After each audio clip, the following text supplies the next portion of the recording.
So I just want to explain a little bit about the study area. I think I pointed out before we had the technical difficulties that this map we're showing on the screen is really indicative of the study area as we're consulting the community and stakeholders right now. This isn't necessarily going to be the final map that we bring to council for any sort of official plan or zoning amendments down the line. I would point out that the Rangeview lands are included in this map. So those are the northern end of the node in the city. Maybe Robert could show those Rangeview lands just using the cursor right now. So those we would look at from an urban design perspective, looking at step backs, and built form guidelines for those lands, but we aren't proposing to do any official plan amendments to those lands right now, given they were recently considered. For lands elsewhere along the corridor, we would look at both doing any sort of official plan updates as part of the study, as well as any urban design updates as well. The Lakeview Village site that's currently under development application to the south, so that's the large development site that many of you are aware of, that is not in the scope of this project as it's going through its own planning process. Next slide, please. So some context of why we're doing the study right now.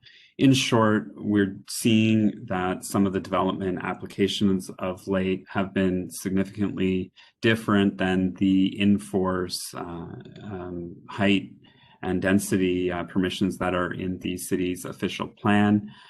Just some examples, there's 3 active rezoning applications right now. And they're in the order of 7 to 15 stories at their maximum levels. And there's one approved development that's been approved by council at 12 stories at its maximum point. They do have, some of these buildings do step back to lower heights at points as well. And in general, and Robert will get into a more detailed slide later on, but the general guidelines for a lot of the corridor are for 2 to 4 story height maximums, reflecting more of a mixed use built form. So you can see there are quite a gap between the existing permissions in terms of heights and the development applications, which is one of the reasons we're looking at creating a bit more certainty, both for the applicants and the landowners when they're making investment decisions where they're buying land, is also for the community as well. So we're just looking to create, in short, a bit more certainty along the corridor in terms of the planning regime. Next slide, please. So this isn't the first planning study along the Lakeshore Corridor and Lakeview in general. We obviously have our guiding official plan, zoning bylaw documents, and some of the provincial work around major transit station areas and the provincial policy statements. So we as planners are required by law to continuously assess those policy instruments whenever we're doing a study. I'm going to get into transit stations in a minute, which is a regional-led process, but a lot of the implementation's left at the city level. We have the Lakeview Local Area Plan from 2014. We have the Lakeshore Connecting Communities Transportation Study that is fairly recent from just a year or so ago. And also there's a lot of parkland public engagement that I'm sure some of you have attended as well. And there's also, of course, some other areas such as Lakeview Village that's gone through an extensive planning process to date and will continue as that development application is assessed. So in short, there is a lot of work that's been done, and we're going to look at those studies as guiding documents that feed into this project. Next slide. So just to explain major transit station area planning, or MTSAs, as I mentioned off the top, one thing that's always hard for us is there's multiple boundaries whenever you're doing a study between different province, region, city documents and studies. So you'll notice the major transit stationary boundaries might be slightly different than our our boundaries that we're looking at as part of this study, but we're going to try to have alignment as much as we can between them. So within our study area along Lakeview Corridor, there are 3 planned major transit station areas. You can see them shaded in the various colors. The furthest to the west is in pink, and that's the Lakefront Promenade area. It really does follow the Lakeshore Corridor. To the east is the Dixie, Lakeview Dixie MTSA, and then the Hague MTSA captures a lot of the Lakeview Village application, as well as the Rangeview lands, which I mentioned we would look at as part of the urban design work as part of this study as well. So there's really 3 major transit station area plans, and we are undertaking this study in this MTSA context. So some of the findings we get from our community consultation and stakeholder consultation will find its way into our city's MTSA policies for the 3 MTSAs you see on the screen now, and also we're providing input to the region. And the province is also an approval authority for MTSA policies, and the region will likely be sharing some of their MTSA policies with the province shortly. So just to dive in a little more on the MTSAs, we'll see it in the next slide, please. So the first MTSA I'd just like to highlight is Hague, which is the large Lakeview Village MTSA, and that also captures the Rangeview land. So as many of you know, there isn't any population living there today. It's made up of predominantly employment uses, which you see on this dashboard here. The area is quite large at 105 hectares. What we see over on the far right is the regional target for the MTSA. In this case, is 300 people and jobs per hectare. So if you wonder what PPJ per hectare stands for, that's people plus jobs.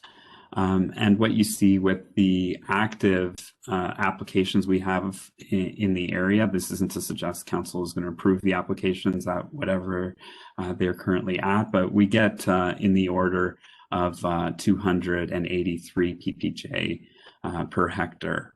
So that 300 PPJ is the city's planned target, because this area is a node in the city's official plan, which is one of the key areas where we expect growth to occur in the future. And that number is likely to be achieved, or the planned target for that to be achieved is in 2051. So it is a long ways away. So it's not going, this area would not build out overnight, given it's going from 0 population to its planned target of 300. And we see the active applications already in the area can get us close to that number at 2051. And those are minimum densities, I would point out. Next slide, please. So just showing the specifically Lakefront Promenade MTSA, you can see the border in the pink, and we've also highlighted some of the future express transit stops as well. So this transit station area along Lakefront Promenade is obviously quite a bit smaller and really hugs the road a lot more than the Hague MTSA, which is to the south. And the next slide, if you don't mind flipping to it, I'll just show you some of the metrics, and all of these dashboards are available on our website, which we've indicated to the left.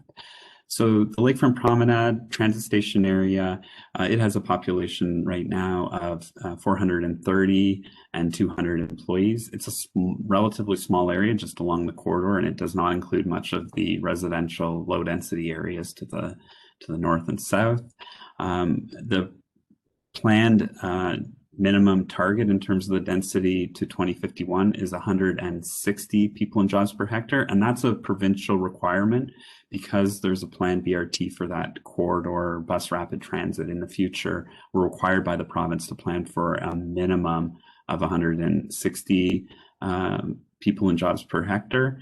Now, if we just look at some of the active applications in the area and approved applications, will be at about 84 people and jobs per hectare. So there is lots of time and there's available sites down the line where the future applications could come in and we can achieve that 160 in the future. Next slide. So the final MTSA is Dixie, which is to the east and the Toronto border. I'll just have I'll review the dashboard quickly on the next slide. You can see again, it largely hugs the corridor as well. There's a population of about 2,300 there today, with a present density of about 135 people and jobs per hectare. So this area has a target of 160 at 2051, and we think just with some of the planned density from existing applications in the area and approved applications, we can get to the order of 188. So we think this major transit station area, the densities can be easily achieved in the short term in this case. Now, those are minimums. It isn't a situation where once you achieve your density, you can stop accepting applications. As under provincial requirements, as of right, development can proceed, and landowners have the ability to submit applications whenever they choose, irrespective of whether the density targets have been reached. Next slide. So maybe just to conclude on major transit station area plans, we're required to plan for those minimum densities. It's a regional led process. There has been some consultation on the regional plan, and the rationale behind it is the provinces and municipal sector are both making transit investment, and the idea is to make use of existing transit and other infrastructure that's already in proximity to the transit station and grow there and intensify those locations instead of, say, greenfield farmland conversion growth elsewhere. So a lot of the provincial and regional and city plans really emphasize growing around transit station as it's more cost efficient, leads to less traffic, in that there's likely to be higher transit ridership and those tools. So that's really the background or genesis behind a lot of the major transit station area planning. In terms of the growth in the Lakeview area, and again, I'm going to use a slightly different boundary here, and I apologize for that, but this is really looking at Lakeview from Lake Ontario all the way up to QEW. So if I can use the word greater Lakeview area, currently there's a population of about 22,000 in the area. It's been largely static between the last two census periods. There hasn't been that much growth relative to other areas in the city. However, we do expect growth in Lakeview area to increase.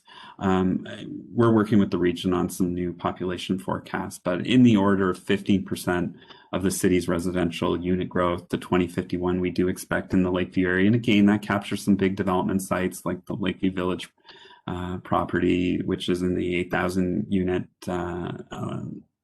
magnitude, and also sites that go north all the way to the QEW. So that could be, the Dixie mall site. It could also include the Rangeview lands, and it would include frontage properties along Lakeshore as well, and some local neighborhood intensification, like small additions of secondary suites and consents and those type of things. So in short, we do expect more growth in the Lakeview area in the future. By comparison, just to give you context to the 15%, the Huron-Ontario corridor north of the QEW up to Eglinton is expected to accommodate about 40%. So there's a lot more taller buildings and more of them along that corridor than we anticipate in Lakeview. One thing I'd also like to highlight is in Lakeview and all areas of the city, we're seeing a significant lag between the number of units under application and the number of units under construction. So what that means is, as many of you are aware, that it feels like there's just been a lot of development activity in the area, and that's just not, that's active applications from a rezoning or official plan amendment perspective. It's site plans. There's also a lot of land speculation occurring or changing hands, etc. Preliminary meetings. So it feels like there's just a lot of activity, and that's in part because there is, and some of these development applications that we've received now are there's been a lot more over the last few years, as Councillor Dasco's alluded to, than we saw maybe 5 to 10 years ago. However, we haven't seen that translated on the ground in terms of units under construction. So in many cases, applicants or landowners will get permissions and they might sit on them for a while before actually proceeding with construction. It's really the last bullet. It's really market demand that drives growth, and if there isn't demand for, or landowners don't want to proceed with marketing their projects, they could sit on it. So whenever you see a lot of, as part of our study, applications, it doesn't necessarily imply that those units are going to be built soon or even over the mid or long term. Whenever you have these large applications, they tend to take a while to build out, and if there's a lot of applications underway concurrently, it is unlikely for all of them to start construction at the same time, because there is limited market or limited people to move into those. Next slide. So that concludes my part of the presentation, and now we're going to speak a bit to the transportation improvements that have been contemplated in the area.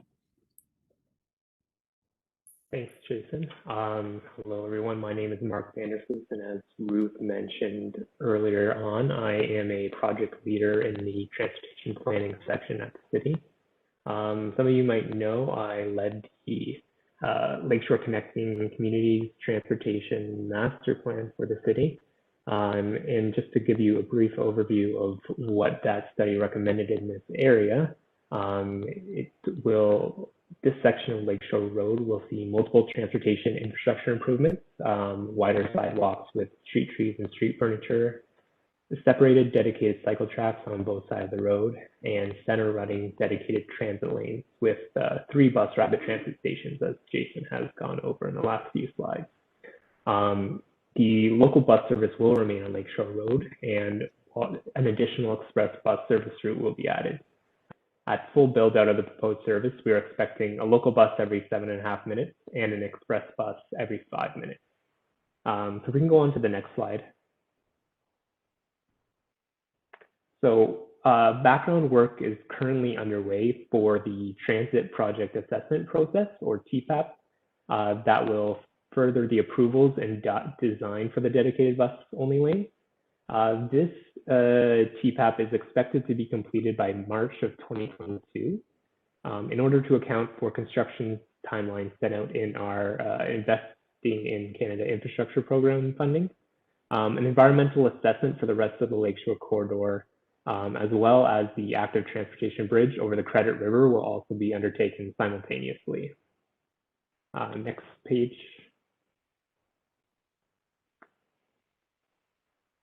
So through the Investing in Canada Infrastructure Program, or ICIP, the federal and provincial governments have committed to fund the majority of the costs for constructing the dedicated bus lanes. The infrastructure improvements for this project have been included in the city's development charges bylaw as well. And then next slide. So here we can see the draft cross section of the bus rapid transit lanes in the Lakeview area between East Ave and Deer Road. This is at the Lakefront Promenade MTSA area. As you can see, there's the dedicated bus lanes in the middle with the two transit stations on either side. We have wider sidewalks and the dedicated bus lanes.